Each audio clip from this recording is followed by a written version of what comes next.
অনেক বাবা আছেন অবুঝ বাপ,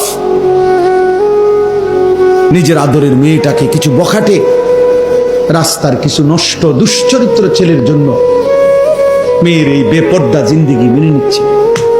অপদার্থ বাপ বুঝে তার মেয়েটারে যে রাস্তায় যারা দেখবে তাকাইয়া, ওইগুলা হলো চরিত্রহীন লম্পট কিছু মানুষ।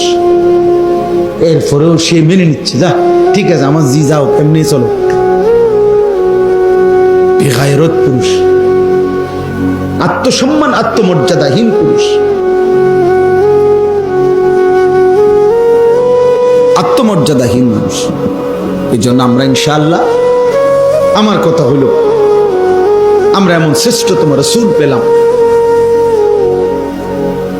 আমাদের জীবনে এটাই সবক। এই রবিউল আউয়াল মাস আসতেছে, রবিউল আউয়াল হোক আর রবিউল সানি হোক, মুহররম হোক আর সফর হোক, কেউ গালি দেখ আর মন্দ দেখ, যাই বলুক, খোদার 12 মাস আমরা এক কথাই বলে যাই যে আমরা রাসূলুল্লাহ সাল্লাল্লাহু আলাইহি ওয়াসাল্লামের অনুসরণ চাই। সোজা কথা। গালি দোক ভাই, কোনো অসুবিধা নেই, এই গালি হুনতে হুনতে তো 21 বছর গেছে, আর অসুবিধা নেই। ওয়াহাবি বলুক, ওয়াহাবির আব্বা বলুক, ওয়াহাবির দাদা বলুক, চাচা বলুক, জেঠা বলুক, সমস্যা নাই। আমরা এটাই বলে যাব যে রাসূলুল্লাহ সাল্লাল্লাহু আলাইহি ওয়াসাল্লামের ভালোবাসা মানে নবীজিকে শতভাগ অনুসরণ করা।